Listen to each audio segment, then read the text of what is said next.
Olá, eu sou a professora Yasmin Casagranda e hoje nós vamos falar sobre sistemas de amortização.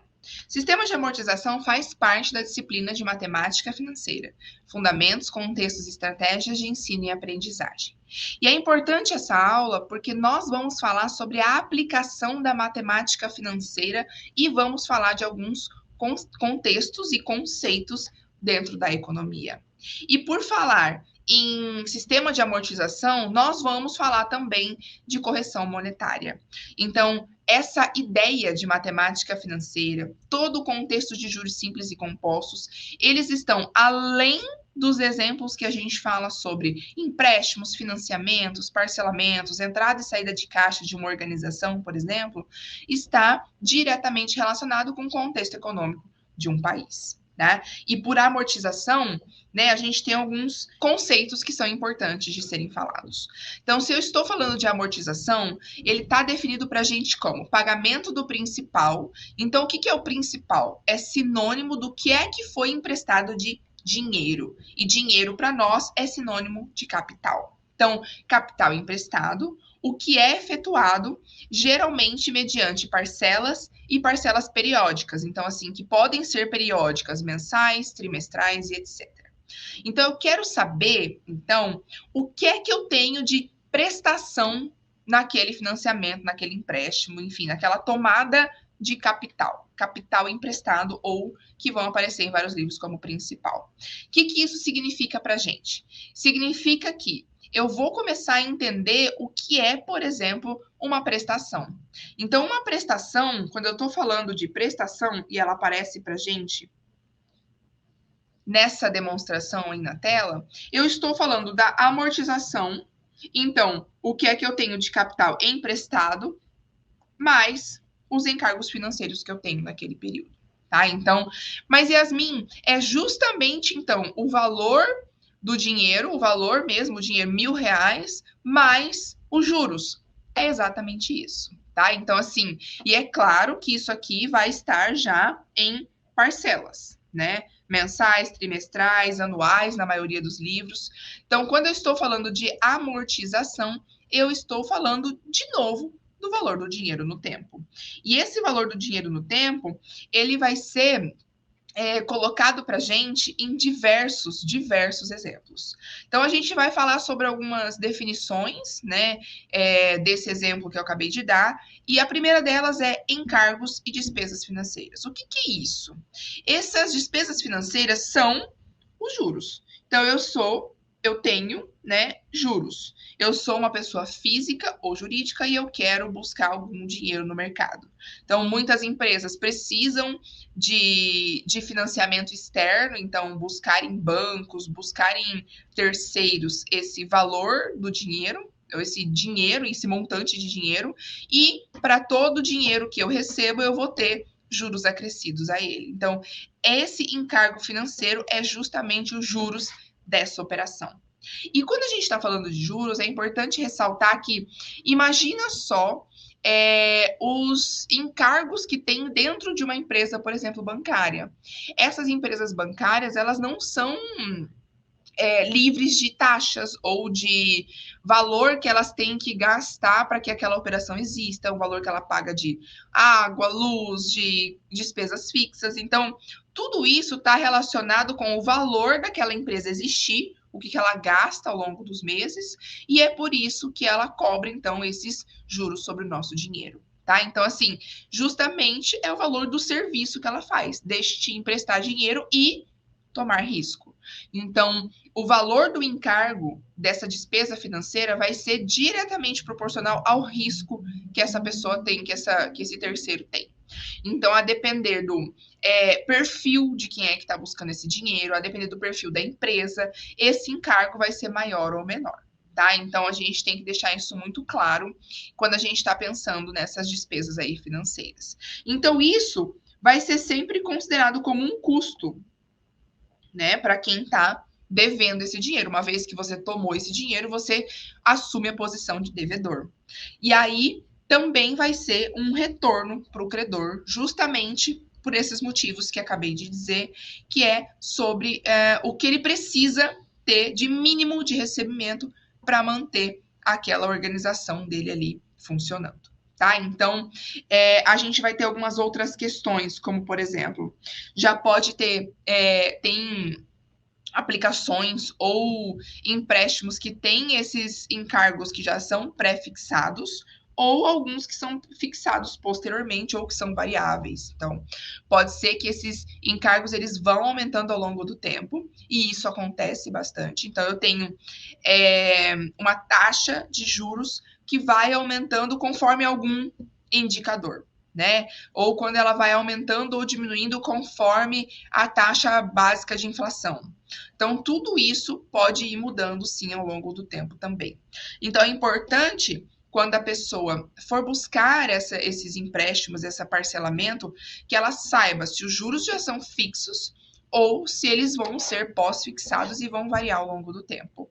E aí, a gente tem várias questões relacionadas a isso. Então, se eu estou falando de juros que vão variar ao longo do tempo, também é um risco para quem está buscando dinheiro. Então, a gente tem que considerar qual é a estabilidade da economia naquele momento, em que ambiente que você está, em que ambiente que está essa empresa que está deixando esses juros variável. Então, isso tudo pode ser um benefício para o futuro ou não. Tá? Então, são questões que devem ser muito bem observadas quando você for buscar esse dinheiro aí no mercado ou qualquer outra pessoa, né? Uma empresa, inclusive. Tá? Então, vai depender, então, no que está indexado, e vai estar escrito aqui, ó, indexado esses juros. Então, pode ser que ele esteja atrelado, por exemplo, a algum índice de inflação, tá? Então, nesse caso, a gente vai entender o que é o saldo devedor.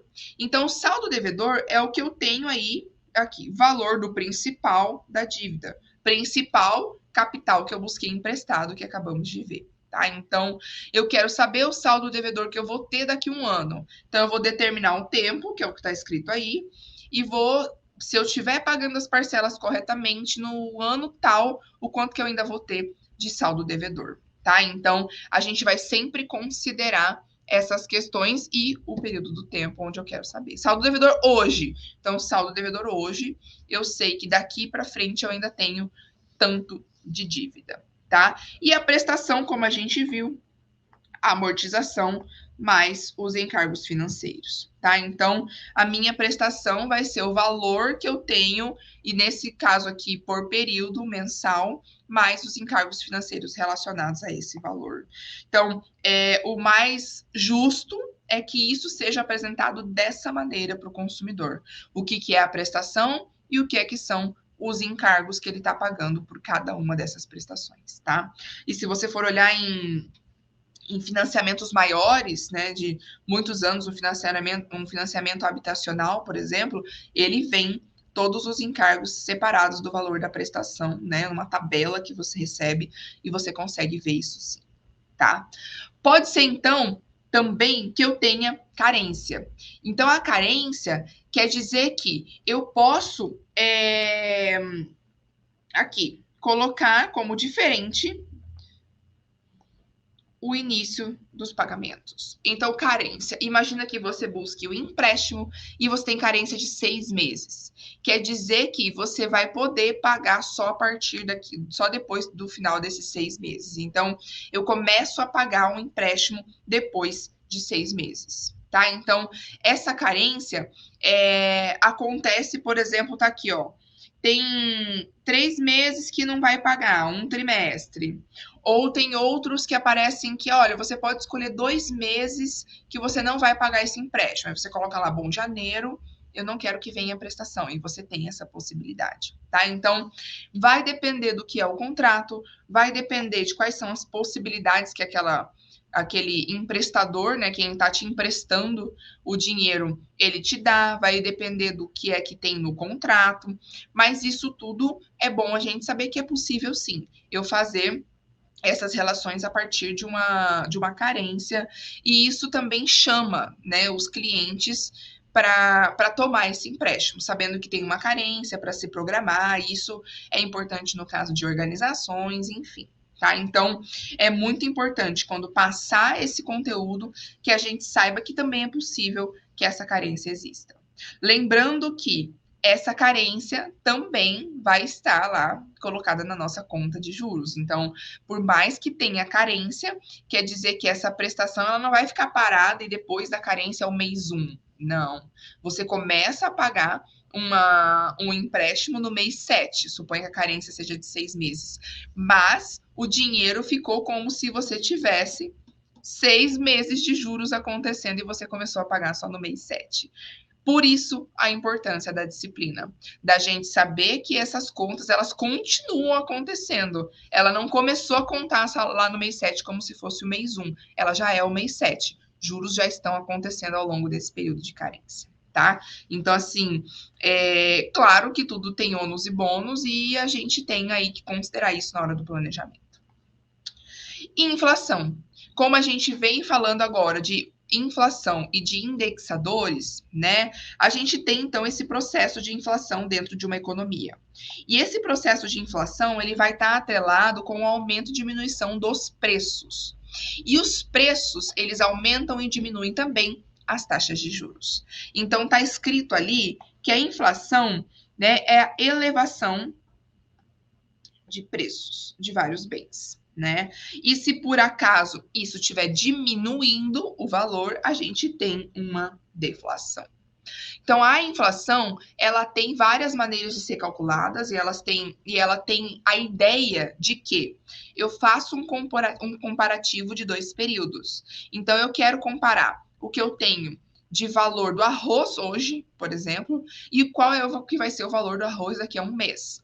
E a inflação, ela é calculada prioritariamente de maneira mensal e depois é feito um cálculo anual aí para a gente saber qual foi a inflação, por exemplo, do ano de 2020. Né? Então, em um momento ali de distanciamento social, qual é que foi a inflação, o aumento dos preços, ou será que diminuiu? Então, é possível fazer isso também depois, e é feito, né, de maneira anual, para que a gente possa entender o que aconteceu com a dinâmica desses preços nesse período. E essa inflação, ela vai ter ali índices relacionados a ela. Então, esse índice é justamente essa ideia da busca pelas informações do que é que aconteceu com cada um desses produtos. Então, existe uma cesta mesmo, como se fosse uma cesta de produtos que é analisado dentro de uma economia. Então, para cada lugar é feito de um jeito, então, cada uma das regiões onde fazem essa pesquisa dentro do Brasil, cada uma das regiões tem a sua cesta de produtos específicos. Então, se você está em Mato Grosso do Sul, tem uma cesta de produtos que são analisados em Mato Grosso do Sul para tentar entender se os preços no geral estão aumentando ou diminuindo, tá? Então, está escrito aqui que a gente vai entender, então, variações nos níveis gerais, tá? De um período para o outro. Então, o índice de inflação para o consumidor amplo, que é o IPCA, ele é medido de mês a mês. Então, encerra-se um mês e aí no começo do próximo mês é calculado o do mês anterior. Então, se você está tentando calcular, por exemplo, a inflação de dezembro, espera-se terminar o dezembro e aí no começo de dezembro, de janeiro, faz-se a divulgação de qual foi a inflação lá de dezembro, que é o mês anterior, tá? Então, esse índice vai sendo, então, sempre dentro dessa ideia de conjunto de bens, tem uma ponderação, e essa ponderação é justamente pela importância que aquele bem tem na cesta de consumo da população daquela região. Então, em Mato Grosso do Sul, isso é feito na capital, em Campo Grande, e em Campo Grande, o que é que tem de consumo para que a gente possa entender quais são os bens mais consumidos e o quanto que isso é mais ou menos importante no consumo aí das famílias, tá? Então, essa análise é feita por esse conjunto de bens, analisando os preços sempre de um período comparado com o período anterior, tá? E aí, num primeiro momento, esse período ele é mensal, para depois abrir para esse período anual, tá? Então, assim, é sempre dentro dessa ideia que é feito o cálculo da inflação, e a gente tem que considerar que isso, né, está muito relacionado com o que vai acontecer, então, com os juros. O que isso significa para nós? Né? Significa que a gente tem, então, um mercado que depende dos juros. E eu estou falando de mercado financeiro.